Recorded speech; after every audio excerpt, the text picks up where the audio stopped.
Welcome to the Inside Out Culture Podcast, where we look at insides of working culture and provide ideas, insights, and actions for you to take on the outside. I'm Colin Ellis. And I'm Kath Bishop. And in each episode, we'll examine a different question or a different organisation. And we'll use case studies, research, and our own insights and experiences to help you change the way things get done in your world. We hope you enjoyed today's episode. Please like, subscribe, and of course, let us know what you think. Hello, everybody. Welcome to another episode of the Inside Out Culture Podcast. And today, something slightly different, because one of the questions we get asked is, well, who are the people who have inspired you? Who are the business leaders out in the world that we should follow or we should read up on? So Kath and I are going to kind of pinpoint two leaders each who we admire, particularly in workplace culture, Kath, right? Yeah, exactly. So I think it was a really useful reflection that we'd been citing, the terrible leadership across the Met Police, the post office, the music industry. There are so many examples. And what those give us is an opportunity to look at what's gone wrong. But quite rightly, we should be thinking about, who are the people who are doing this well, so we can get a clearer picture of what good looks like. And I think actually it's a trap sometimes inside organisations. We try and stop the bad stuff. We don't have a real vision of what we want to move towards. So we thought we'd share a couple of the leaders, one male, one female, who are people that we have learnt lots from and think are kind of useful role models. So who's your first one going to be? So my first one, Kath, is Indra Nooyi. So Indra Nooyi, best known probably for her work at Pepsi, who she joined in the mid-1990s, I think.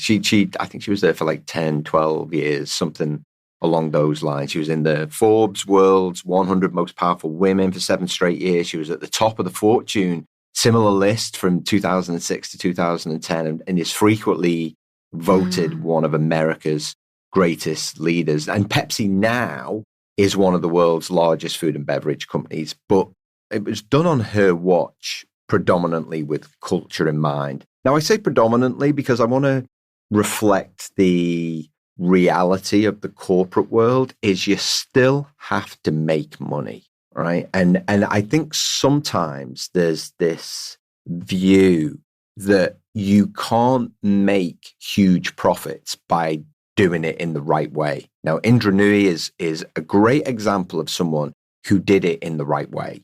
She really emphasized the importance of mixing business with family. And she talks, if you've ever heard her speak or read any of her work, and I think she wrote a book with it in, she talks about how it's important to make sure that there's a mix of both. For most of us, we have to work, we have to earn the money, but actually switching off in the evening and actually spending that time with family is really great for, who you are and your soul and all of these kinds of things. So she really emphasized the importance of that. But she wasn't afraid to make tough decisions. She drove the business towards healthier choices when the easier option would just have been unhealthy. That's the quick win, but no, we want Pepsi to be healthier choices. Social conscience at a time when no one was really thinking about social conscience. And she, placed a great emphasis on innovation, creativity, new thinking, and often when I'm asked in a business, perspective is, what's the one thing, even if you don't know who we are, what's one thing you think we should do more of? And it's like, you should make more time to stop and think, how many times you do that. And she really emphasized that. There's a great quote that I actually wrote down here, knowing that I was going to talk about it. And she said, you've got to make sure that the company does everything in a coordinated way. And the way we've approached it is we gave people 24 to 36 months to change. And then I said, if by the middle of the year people haven't made the full change that we need, I'd be happy to attend their retirement parties. Now, she meant this because what she didn't want to do is to tell people to change overnight. So it was almost like a 2 to 3 year process to turn Pepsi around. To turn an organization like Pepsi around is like 5-10 year job. And so she said, listen, we want to help people. We want to give people the time. We want to make sure that we go about it in a way where they feel supported, where it's safe to do things, it's safe to change. But ultimately, what we're not going to do is allow ourselves to be held back. And I think many business leaders have this sense of fear, particularly people with long tenure maybe, or have always done things in a particular way. Like, no, well, that's just who they are. And, and her view was, no, we want to create a completely different company. We want to achieve profits in the right way. And we're not prepared to tolerate brilliant jerks. We're going to create a company that will reject those kind of personalities and actually will place the emphasis on good human beings working in a coordinated way for the good of the organization. So yes, Indra Nooyi is my first business leader. I haven't read much about her. I can't imagine what it must be like at the top of such a huge corporation. You clearly have to have such strong guiding principles as she does. And I think you see some of the early underpinnings of what Netflix drew on, I think, with Reed Hastings and Patty McCord to start challenging some of the traditional orthodoxy of HR around, you want somebody to stay for as long as possible. Or actually, you want the best people. You want the people who connect with your culture to be the ones that stay and to actually make it okay, not in a firing quickly kind of, clearing out kind of way, but how do you get that turnover to happen that's dynamic and actually works in people's best interest? Because no one wants to stay away. No one wants to stay on in a job that doesn't really work for them. But of course, you don't want the fear factor of clearing out. So I think that's like a real tension in the workplace, that unless you come from a guided position of values and principles, it's really hard for that not to kind of actually become toxic. So I think she was the ones who, because it came from her much more compassionate place that she believed in and giving the time but direction at the same time, she managed to sort of create a pathway for that. So yeah, interesting. Kath, your first? Yeah, so my first one is going to be James Timpson, who has always been somebody happy to talk about culture as being the key thing that matters most in his business. So Timpson's is a shoe repairs, key cutting, I think dry cleaning now as well, business in stores all over the UK. And it's a family-owned company. And he has just always talked and led practically from a position of wanting a culture of kindness at work, not wanting to constrain people.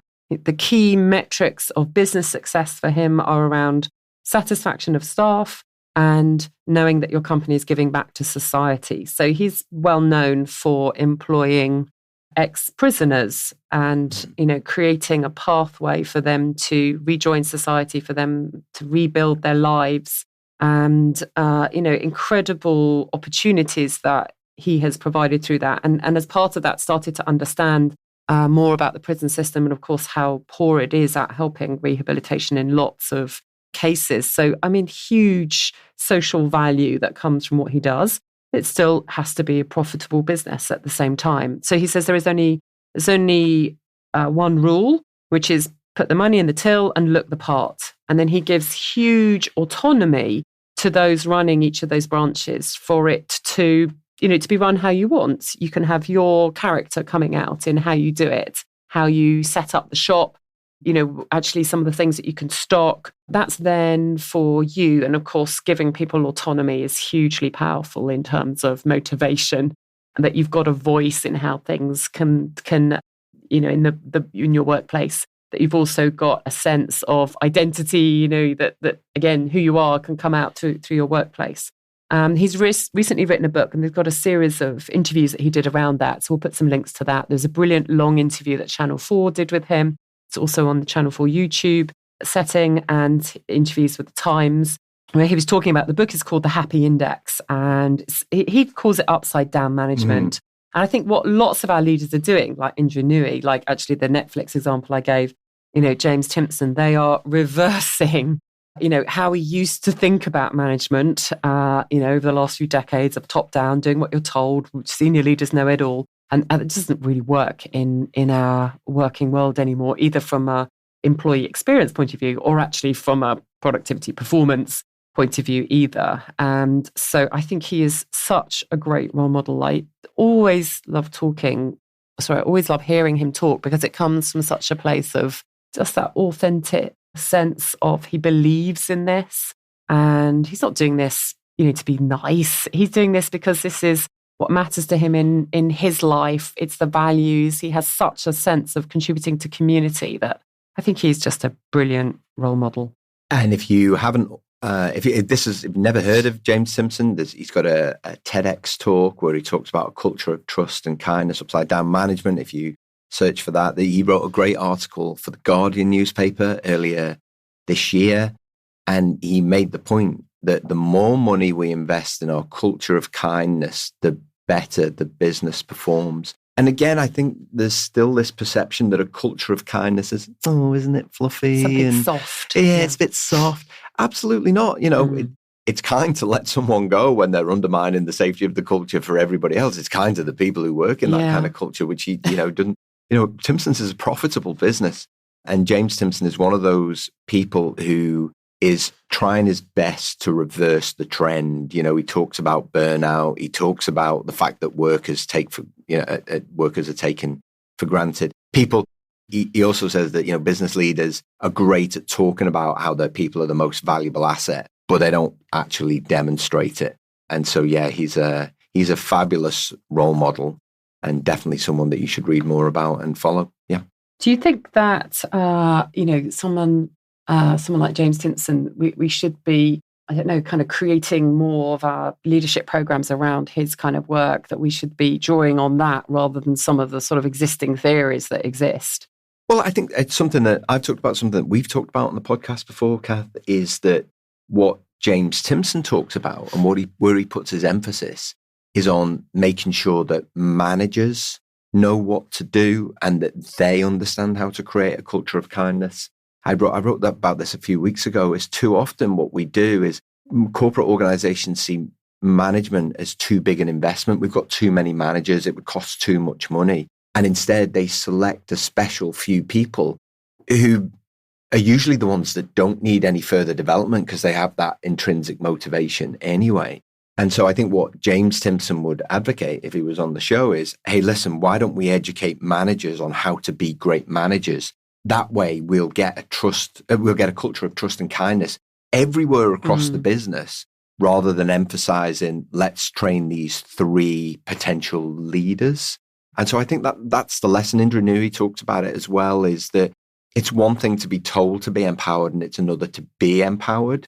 And often you can only be empowered if you have all of the skills in order to carry out the instructions that you feel that you're getting in a coordinated and consistent way, because everybody kind of interprets things in a different way. And so I think more people should be looking at leaders like that and saying, well, how are they setting their business up for success? And what they'll find is that there isn't a leadership development program for 6 people. Upside down management, you talked about it. The management is completely different, not the leadership. Yeah. And I think that's where the greatest gains are. Yeah, fantastic. Yeah. Great. Okay, your next role model leader? So my next one is Richard Branson. And I know it'd be easy to point the finger at me and go, God, really, you've gone populist with Richard Branson. Bit of a Marmite choice, you could say. Totally. It is a bit of a Marmite choice. I started my own practice when I was 46. That was when I left my job. And Richard Branson's book was one of the first that I read. And he's someone that inspires me. And he hasn't always made the best choices. And I think in selecting him, I wanted to make the point that, these people aren't perfect. They do make the odd mistake from time to time. But actually what they do is they have a high degree of humility, a high degree of humanity. They're not afraid to talk about it. And, the great thing about Branson is he started from nothing. He was absolutely nothing. I think he started out selling Christmas trees and budgies. I think budgies, that sounded really scouse. He started selling budgies. He did. And then I think it was a paper he launched, a magazine for students. That was the thing that got him going. And of course, then he used the money from the magazine to start advertising records. And the records was where he really took off. And of course, Virgin Records became huge. Mike Oldfield, Tubular Bells, of course, the Sex Pistols, for anything you've read about it. And then it was the airline. But from a leadership perspective, he's someone who's slightly different, not afraid to challenge the status quo. Go and read about why he started Virgin Atlantic. He started Virgin Atlantic to challenge the big boys, the British Airways. I think it was Pan Am at the time. He really wanted to provide low cost for people, just ordinary people, to be able to fly transatlantic. He also built a vibrant brand and a vibrant culture. Too often organizations get stuck in this. If we build a great brand, that will automatically mean that we've got a great culture. And that's absolutely not true. I've worked with Red Bull, the drinks company, have a vibrant brand and a vibrant culture. They're just a fabulous organization to work with. And Branson was the same with Virgin. He was one of the first that I read about where he openly said, create the kind of workplace and company culture, and that will attract great talent, and he was very open about it. There was a great post on LinkedIn, it must be about 5 or 6 years ago, when LinkedIn was good, but 5 or 6 years ago, where there was someone had fallen asleep in their London offices, they have a rest and relaxation area. And he talks about the importance of being able to switch off. And there was a picture of a guy asleep. And then Richard Branson, of course, is posing behind him with his thumbs up. And he did this whole post about why Virgin will always be the kind of company that encourages its employees to stop, take some time to rest before they crack on with their work. And for those of you who have listened to our previous episodes on burnout, I mentioned about Toby Lutker from Shopify, who was someone who also encourages that. And so, Richard Branson is one of those people that he wanted to create the kind of organizations that encourage creativity. If you get a good idea, grab it, develop it fast. He wrote a book called Screw It, Let's Do It. And of course, that comes with a certain amount of risk, but he's very big on learning from failure. He's very big on no regrets or what can I learn, and even now, God knows how old he is now. He must be into his 70s. He says, I'm still learning and I hope I never stop. And for me, definitely a leadership role model. Yeah, he is. I find him very likable. And yeah, he is somebody who has fun at work. And so he's, will also say, why would I stop this? He has fun, and yet he's also always had time for his family. I remember sort of his children talking very powerfully about how they met all these incredibly sort of well-known presidents, and he would never sort of shush them into the background or say, I can't do this. He would simply bring them into the room, and they were part of an incredible journey. And I think actually his daughter, Holly Branson, is becoming a very impressive leader. She leads Virgin's people, purpose and culture initiatives. I think a lot of stuff.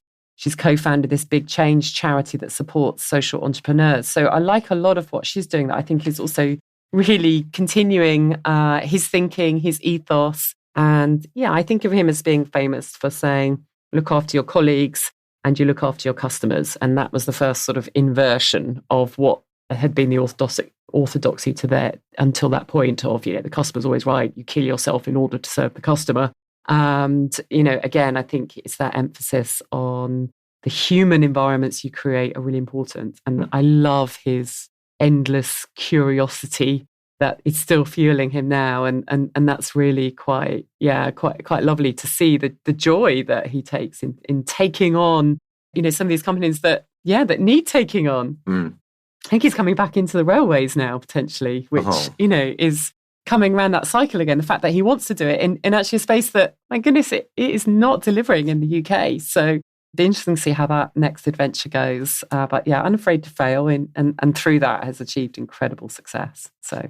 Okay, Kath, and who's your second leader? Yeah, I'm going to go into the world of sport and choose Serena Wiegmann, who I think we often look at male coaches a lot in football, in the Premier League, and in sport generally. There are very, very few female coaches, and that is a real issue. Again, sort of we've got the Olympics coming up this year, and people often say, we've got equality now, we've got 50% of athletes who are female and male. But if you look behind the scenes, we are way from that. And of course, the experience that you have as an athlete, if you're only being coached by men, doesn't matter whether you're a female or male athlete, means, you're probably in an environment where we haven't got necessarily the best coaches we could have, the best environments. And so I think she's somebody who you can look at in sport as being quite a role model for creating her own path, for being a successful female, and who comes from a really strong, centered approach, being very human, very calm.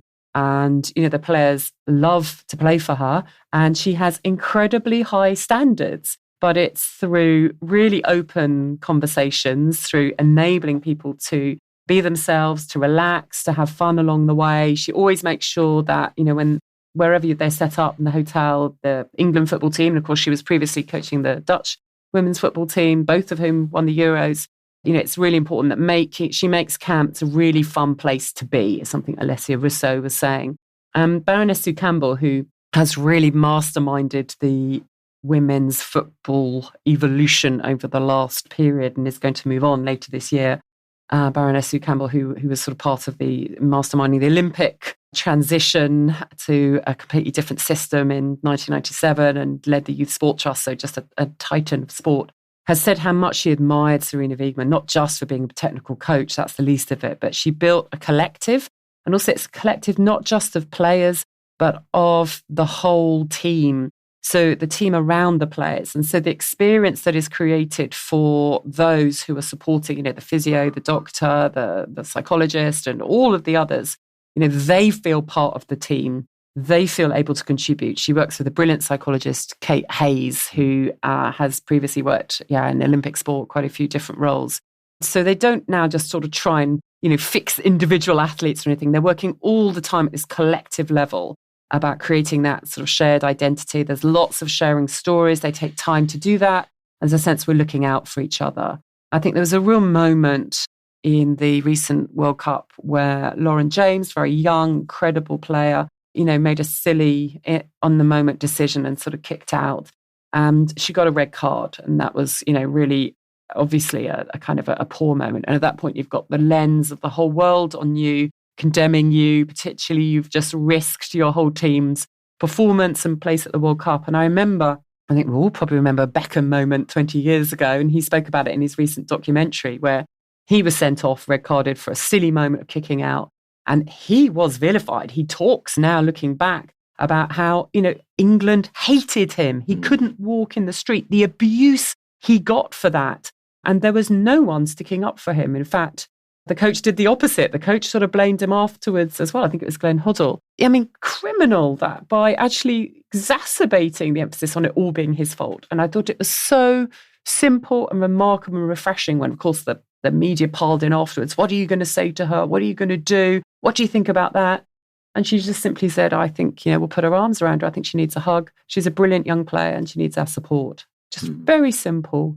Very human, almost like, how could you do anything else? Quite clearly, vilifying her, blaming her is going to do nothing but set her back. This is something she needs to learn from, as all the players are learning all the time from what they do. And so I loved that moment of humanity and compassion and just the simplicity of, like, what else would you do? How cruel are you that you think we should do anything else?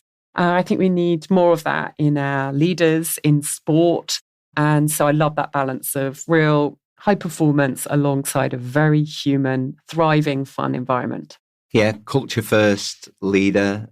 It reflected in the fact that the players, will openly say, in Serena we trust, how every leader would like their employees to say those kinds of things. She, I suppose famously, she took time to learn about the English culture when she first took the job. I think sometimes, particularly if you're from overseas, especially in the sporting world when you hire foreign coaches, they don't learn about the English culture. They try and impose their own culture on you. Now, that's not to say that she, kind of gave up her Dutchness. She's very direct. Some players have talked about her direct style and, she talks openly about the fact, yes, I'm a direct style, but I want to be open and honest in my communication. But yeah, she thinks, as Kath said, she thinks a lot about that supporting structure that she has, and they're all part of that team, and it's reflected in the results. Again, is another great example, and we've shared quite a few on the podcast of people who actually invest the time, thought, effort, and money to build a vision, build a strong set of values, involve the players in it, really strengthen those relationships. Ultimately, they get the results, but it requires the people above them to think differently, and she's been trusted to do that, and that trust has been repaid with fantastic set of results, including England winning the Euros, which is the first major trophy that England have won for years. There's so much to learn. Absolutely massive. And she came in and really created something that had never happened before, but people thought could never happen. That's right. So I love her humility. Her autobiography is lovely. Lots of sort of personal, talks about, things that her family and her sister died recently around the Euros. And that was a huge experience she had to manage at the same time. So again, that sort of sense of perspective. I mean, she's under pressure at the moment because actually they've got some injuries. A few people have retired. And you can see everyone now sort of starting to pile in. But, she stays true to to her approach. And in the long term, it will pay off. I think it's been absolutely brilliant that we were able to get her. And tribute to Baroness Sue Campbell for bringing her over, because she has really transformed what it looks like, and something that could have taken probably a few decades, because she was able to sort of set up a new way of working, a new culture, but also these ways of working around the people that are then hired in to support the team come in on a different basis. So, we see some of that behind the scenes stuff that's so important. Yeah, I think she's fab. So this episode's been slightly different. We hope you've enjoyed it. Obviously we want to be relevant and topical, and we want to talk about some of the things that are happening in the world, but we accept that they're not always the best stories. So we've just taken a different approach. These people are everywhere. Don't think that they're all high-profile people. There are people on the front line who provide fantastic leadership. There are people in your organization right now who are doing fabulous things. Not all of them are authors and, put on pedestals. Inspiration is everywhere around you if you're looking for it. Yeah, so it's been definitely a positive pod. And think about your cultural role models. Who are they? Who can you learn from? Who do you admire? And who's going to help you to keep contributing positively to your workplace? Yeah, I feel very uplifted from that. Me too. Yeah. Great to chat, Kath. Thanks a lot. Bye. Thanks for listening to today's Inside Out Culture podcast. Please remember to like, subscribe, and of course, share with others who you think may be interested.